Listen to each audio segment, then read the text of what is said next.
This is Nathan Stuke, and I'm the CEO of Whisper. Today, we're going to be talking about faith at work.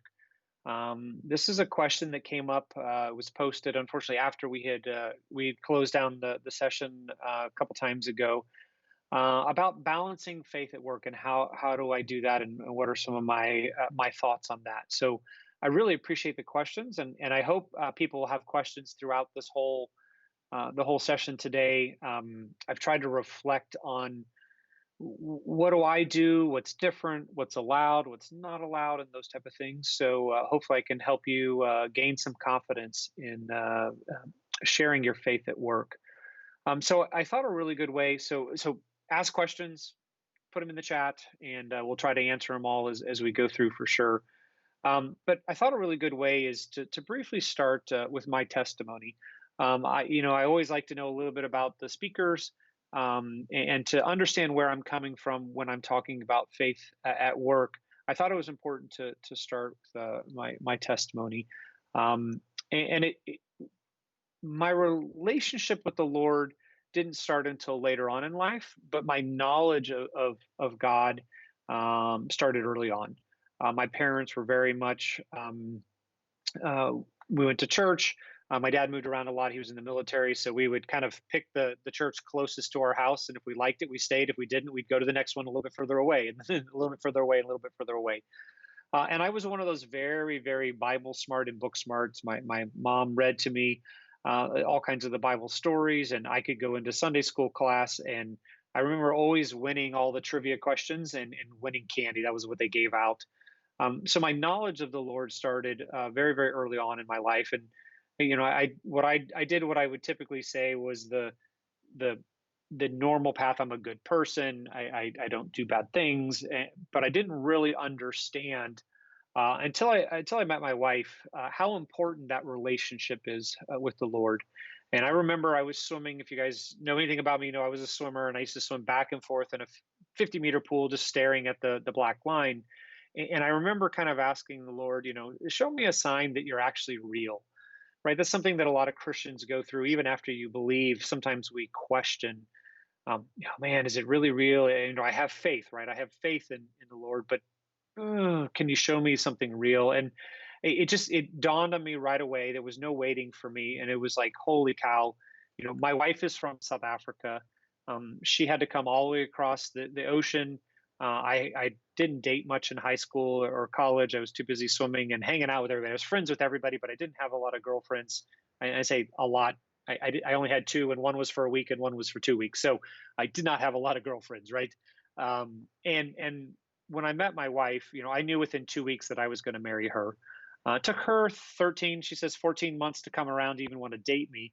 But me meeting her and the Lord putting her in my life was very, very clear to me that the happens chance and whatever, he had a plan. And I've always believed that, even though I didn't have that relationship.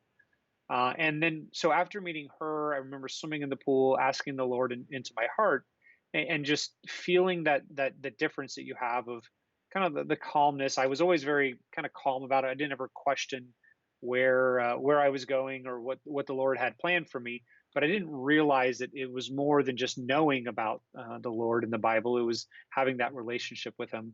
My wife being from South Africa, we went back, and I basically told her that I accepted Christ into my heart and repented of my sins while we were on an airplane going back to South Africa, and just let her know she's a strong Christian.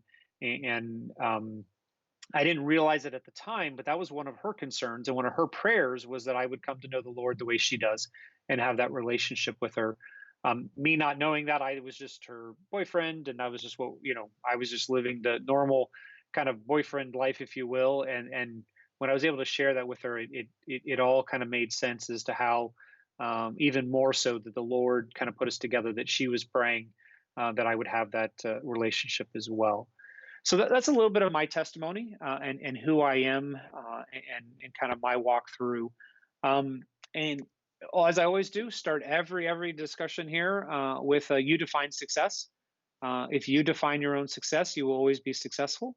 I don't mean that you should just say, oh, well, I'm going to set the bar really low, but you set your own bar. Don't let other people set your bar for you. You set your bar, and you will always be successful. So I guess the way I looked at this, I kind of took an outside view and then drilled it all the way down. And one of the questions I have to ask myself is, can you have faith at work? And these are some of the companies. Some I knew, some I didn't know. But these are some of the companies that actually have a faith leadership, or their leadership has faith.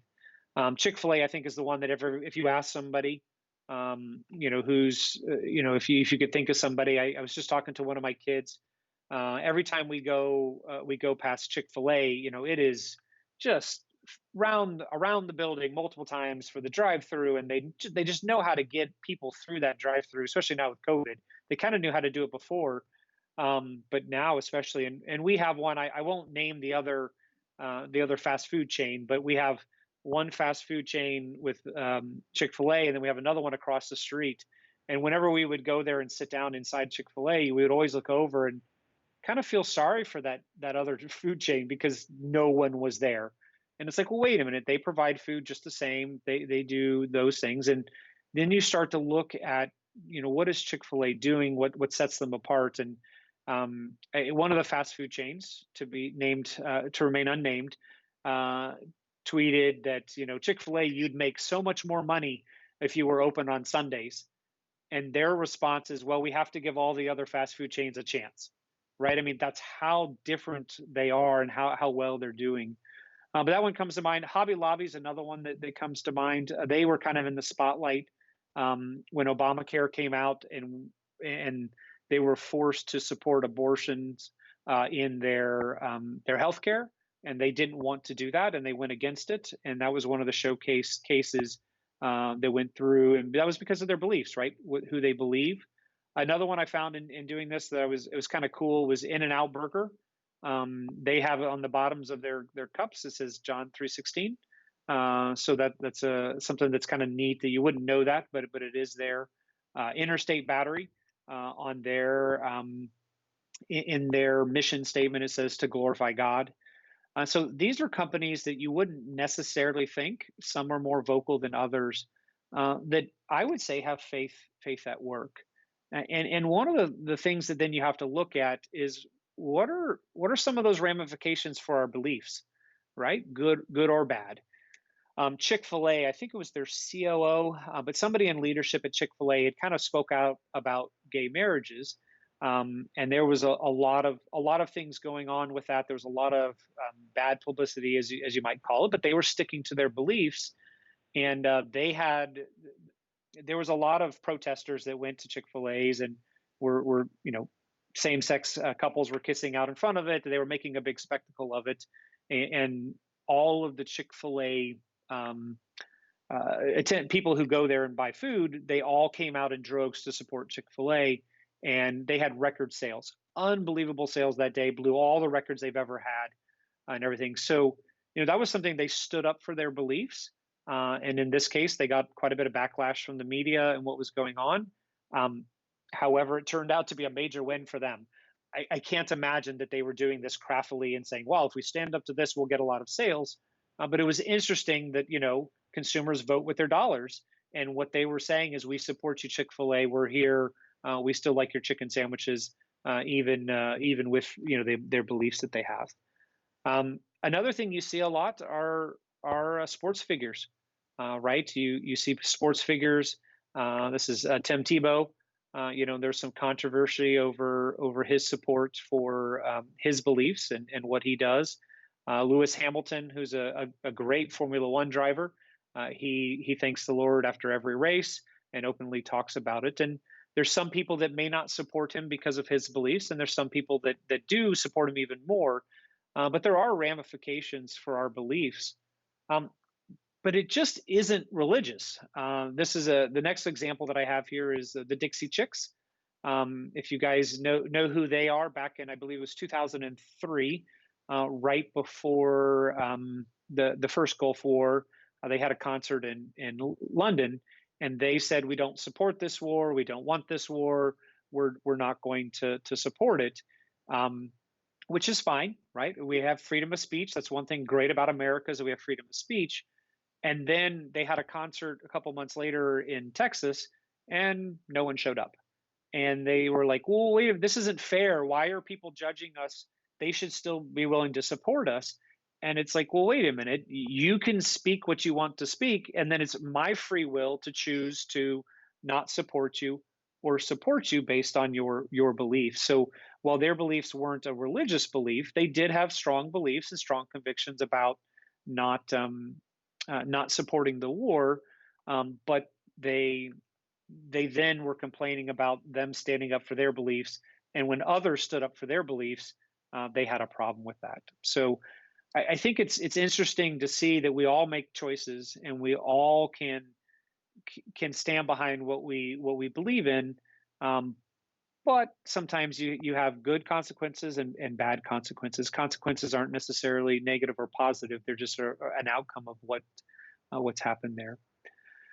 So that's kind of the larger scale, right? So we looked at some big companies that had it. We look now kind of at some individuals and kind of ramifications of their beliefs. And then I switched the question around and said, can you have faith at work?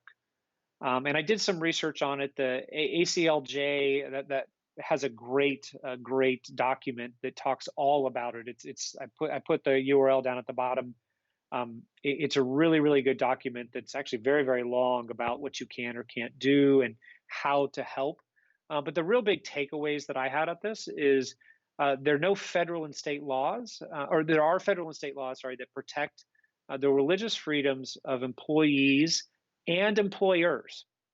So they protect both. There are no laws requiring the workplace to be religion free. So I think that's something that's very important. I know a lot of people feel like, ooh, if I share my faith, I may not, there may be some repercussions. I'm not going to go into those in detail on this broadcast. I think you can read for yourself. I think it's very a very good read. The other things that jumped out to me was that there's no laws that say you can't share your faith at work and you can't do those things. But one of the examples they had was judges. Because of who they are and what they're doing, they should not be sharing their beliefs and their faith. They're supposed to be impartial and be towards the law and what they're doing. So it's a really good read. I think it'd be well worth you to get more of the legal side. I'm not going to debate the legal side today. What I am going to talk about, though, is kind of some of my beliefs and how I have brought faith into Whisper, brought faith into my role here at Whisper. And I think the one thing that kind of leads into that is you don't have to work where you work. Because some people say, "Oh, well, they're I don't like the way they do things," and it's one thing to say, "Well, I don't like the way they do things because it's unethical, because I don't like their attitude, the way they do it. I don't like, their fast pace and charging." Those are all things that you can make a decision. And if I go back to the Hobby Lobby, the Hobby Lobby, their beliefs were that they did not want to support abortion, and that's fine. That is their beliefs. Um, as a worker there, I my personal belief is I don't have to work there. If I don't believe in the vision and the beliefs of the people I work for, I'm probably not a good fit for there. So it kind of irked me when the employees were like, no, I should be able to do this and this is my right and everything. And again, it's my personal belief that if you don't like what Hobby Lobby stands for, or you don't like what Chick-fil-A stands for, or Interstate Battery, or all those companies I listed, plus a whole bunch more, you have the right to go work somewhere else. You don't have a right to work at a specific company, at least in my mind. So I always look at things kind of with that lens a little bit, that if I don't like what's going on, I either need to change it. I need to, if I can't change it, I need to change my viewpoint. Maybe my viewpoint is wrong, and I can accept what the other viewpoint is, or I need to remove myself from that situation. And it may seem kind of harsh. Well, wait a minute, I can't go. It's not easy for me to change a job. I get it. I totally understand. But I don't take a victim mentality. I have control and ownership over what's happening in my life. and I would for sure as heck change roles with where I am. And one real world example of that is when I got out of college, I went to work for a software design company in St. Louis. Love the work, love the people. The owner, I'd only met him a couple times, and I went to one of the Christmas parties we had. I don't think it was Christmas. It was one of the parties we had, and he got completely drunk, pounding on the drums, making mean, comments about people, and just was really obnoxious. I'll just leave it at that. But he was very obnoxious, and I took notice of that and said, "Wow, I know he's under the influence, but I don't want to work for a person like that. That's not who I am. That's not what I stand for. It is not the reason I left the company, but I didn't stay there for very long." Right? It was just one more checkbox that I was like, I don't know that I believe this.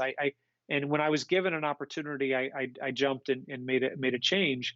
And that was just me personally, right? I made that decision. There was nothing wrong. It didn't affect my work there. It didn't affect his ability to run the company. But I saw that and wasn't real happy. But I made my own choice.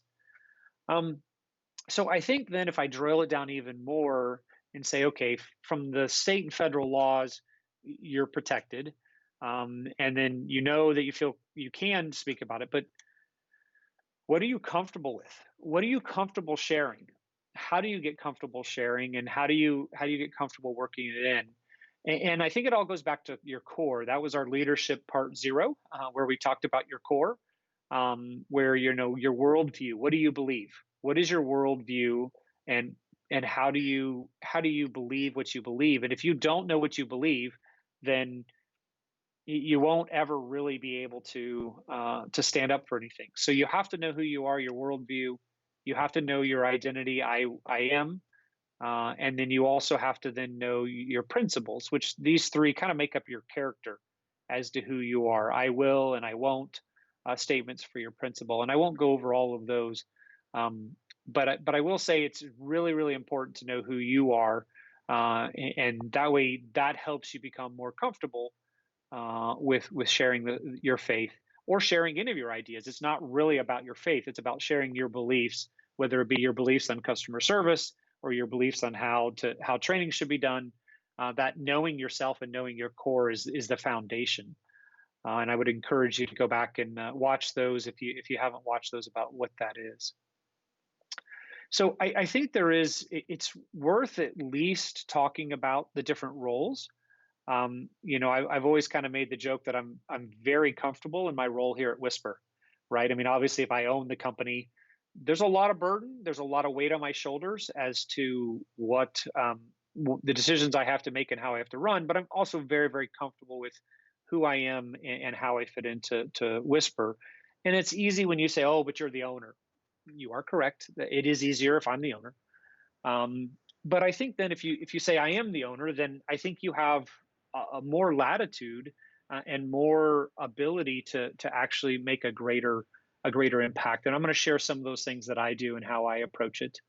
But if you're a leader in the company as well, I think you have an ability and an opportunity to share and to use your faith to expand God's kingdom. And our next slide, we're going to talk about kind of how we can do that. And then a worker as well. Sometimes you'll actually have more flexibility as a worker. I say we're all leaders. It doesn't matter what level you are in the company. We're all leaders. But as a worker, sometimes you can quote unquote get away with more. And really, it depends on the type of company you work for. What's the general culture? Is it a culture of understanding and acceptance, or is it a culture of everybody has to be the same? What is that? I have not really worked for a company where they were anti-religion or anti-Christian, and I say Christian, but it is religious, right? It's are they anti-Mormon or anti-Muslim or anti-Christian? I've never worked for one. It's always been some are more open about their faith than others.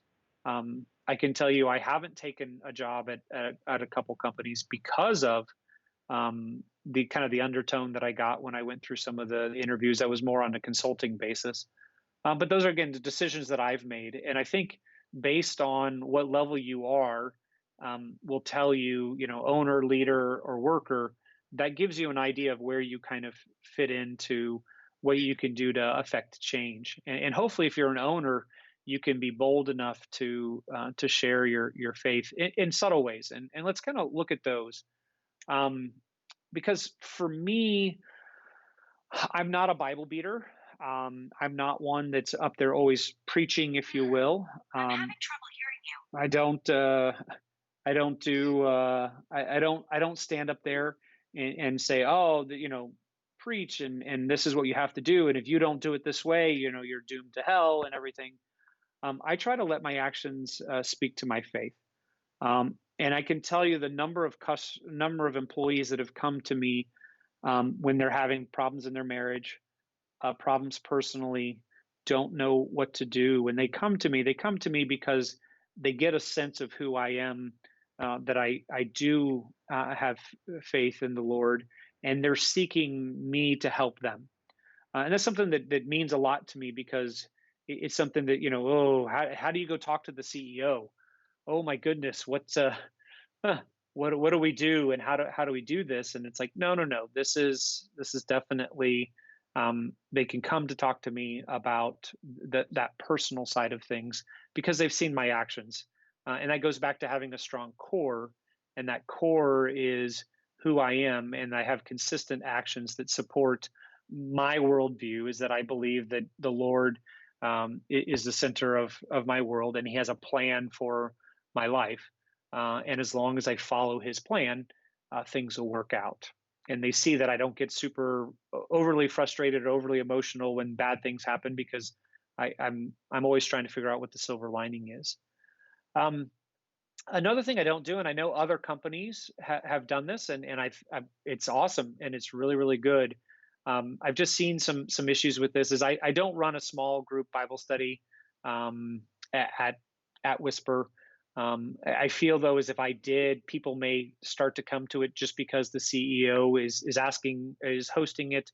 I would fully support someone else doing it. I would fully support if they wanted to do it, and I would even go to that on a regular basis. But I don't want to be the one that's leading that because while I want it to be genuine for people who come, I don't want them to ever feel that pressure that, oh, in order to be at Whisper, you have to come to this. It just seems ingenuous for me.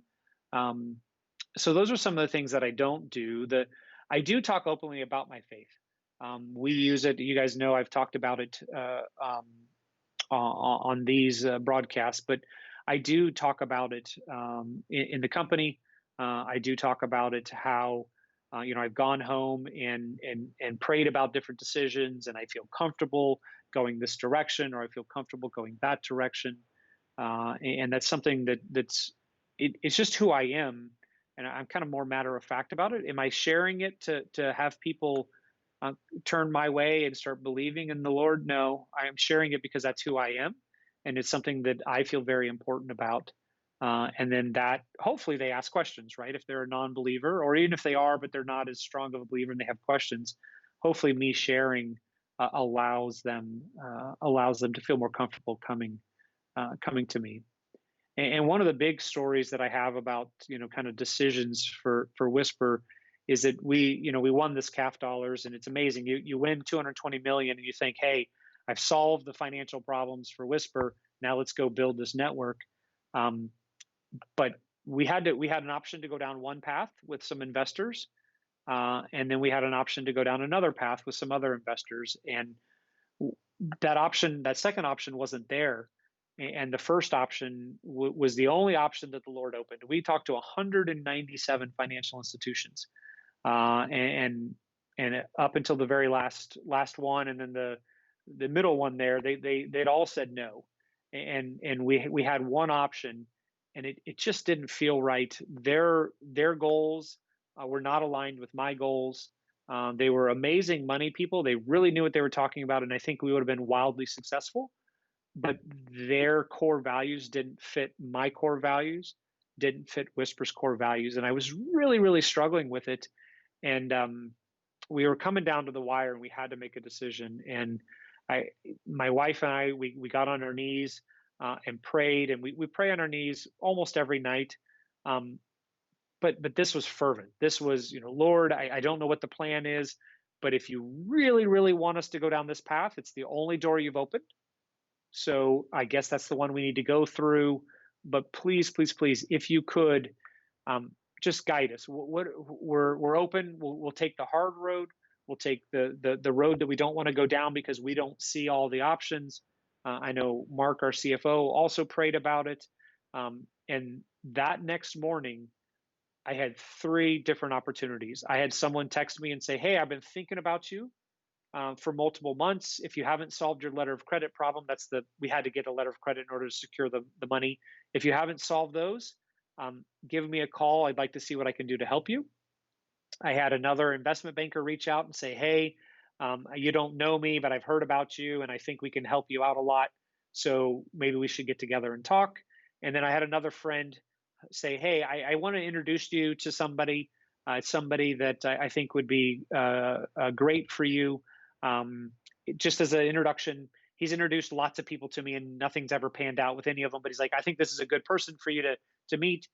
I met him at my church's business Bible study, and I think he'd be a great person for you to hook up with. So literally the next morning, before I got into the office, I had three different things happen. We reached out to all three, and sure enough, the one that my friend introduced us to ended up being the deal we went through with. It's been an amazing opportunity for us. Their goals align with our goals, both on the business side and on the faith-based side. And it's just amazing how that all worked out. And I was having dinner with one of my friends a while back, and he said, "Well, why do you think the Lord put you through all of that? The misalignment with who we were working with, the only door that was opened out of 197 doors. Why do you think He did that?" And I said, I don't know. I don't know why He did that, because it was just a lot of work. It cost a lot of money with what we were doing and everything. And he says, "I think I do." I'm like, "Oh, please tell." He goes, "It's because when this third option, this other option came along, you would have said no to it had you not been through all of those other things." And I said, that's really, really amazing. It just, whew, it helped me feel at peace with the decision, because he was absolutely right. This option that we actually ended up taking was not my first choice. It was actually my third choice. And the first option, the one we were looking at going, was my first choice. So, we had another choice in there, another plan B, if you will, and it was plan C. And it was just amazing how the Lord worked. And He knew that He had to push me through all of that to show me that plan A was not the best plan. And that when plan C then came around, I was ready for it. So those are the things that, I openly share because that's who I am. And that was how I went through and made this decision that we did. And that's something that I'm not afraid to share. Some people, they may roll their eyes in the company, but really it doesn't matter if they believe or not. What it matters is they know how I've made these decisions. Um, we also pray before meals. Something It's a very simple prayer. It's something that I do. Um, I don't know if the rest of my teams do it, if they have their own lunch, but I pray before meals. When we have our vendors come in and they take us out to lunch or dinner, I ask to pray before. And I've had so many people, come to me afterwards. Are like, "Wow, that's amazing! You do that. I wish I had the gumption to do it." And I am careful with it. If the meeting is for Whisper, and there's 15 of us around the table, and there's only two Whisper people, but the meeting is for us, I have no problem praying. If I'm invited to a meeting and it's another vendor's meeting that I just happen to be invited to, and there's 10 or 15 or 30 of us, I say my own prayer. I don't take over their prayer or their meeting, because the meeting was theirs and I got invited to it. But if it's for Whisper, I feel very, very comfortable about doing that. Um, and let's see, we have a question that popped up here. What about praying for dinner interviews with a potential employee that wants or the giant company meetings we have? So we do that. So one of the things we do is we actually take our potential employees, once we get down to the final couple candidates, we take them out to dinner. And it's either myself and my wife and their spouse or significant other, or their manager doesn't. And we do pray there. I pray. I don't know if my managers pray. I don't ask them to, but I always pray. And it's just something to, we give thanks to the Lord for the food we have, potentially meeting the new employee or having them come on. And we definitely do that. We do it in the big company setting as well when we prepare for those meals. And it's something that it's a subtle way for me to say, hey, I'm sending the message that I think prayer is very, very important, and I'm going to do it for our food. We did have actually one disgruntled employee. They left and they posted on, I don't know if it was Glassdoor or something. They posted that, I can't believe it's every perfect. I'm not hiding behind that. And actually, I've had multiple employees that after they joined, they say, you know what? I read that review, and that actually was something good. It was a negative review on Whisper, but they read it as being a positive review and how they really want to be able to they like that the company was willing to do that. So I think that's something that's a subtle way for us to do it. And again, though, I don't push my beliefs onto others. They can just be quiet. They don't have to pay attention. That's fine. But it's something that I'm willing to do on a public side. Um, yeah. So one of the questions is this is similar to Dave Ramsey's EntreLeadership hiring tips. Yes, absolutely. That's actually where I stole it from. So that's a good one that you guys have read that book, his EntreLeadership. He talked about that, and kind of not to get off on too much of a tangent, but the reason we do that is I, I'm looking for things with that person. Are they nice to the waiters? Or did they show up on time? How's their relationship with their spouse? And we're just looking for all those things. No one thing will disqualify somebody, but it adds to the complete picture of the person that we're trying to pick. And there's another book, I can't remember which book it was in, but he actually said that he goes to a restaurant where he's already talked to the waiter to get the order wrong on purpose. Because what he wants to see is how does the person respond when the order is wrong? Are they like, oh, no, that's okay, no problem. And then as soon as the waitress leaves the table, they're like, oh, she's so stupid. I know I ordered the right thing. It's like, oh, well, that's something that I really needed to know. Or are they understanding and they say no big deal, or no, actually, I'm allergic to that. I can't have it. So that's definitely something I love his EntreLeadership books book that he has. I think Dave Ramsey's got a lot of really really good things in there as well. And he's also a faith-based organization, and that percolates through his group. The other thing that I talk about is that I use examples on how God has helped Whisper.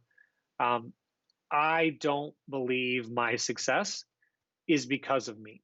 I believe it's because of the Lord and what the Lord has done and the doors that He has opened up. I am here to try to be the best steward of the abilities He's given me and the money He's given me, and what I do there. So there are a lot of things that have happened in Whisper's history that should not have happened. It just doesn't happen that way, right? You don't have companies that sell you stuff. Like we were looking at doing an acquisition, and probably our best acquisition we've ever had was a gentleman who gave us $10,000 a month worth of revenue.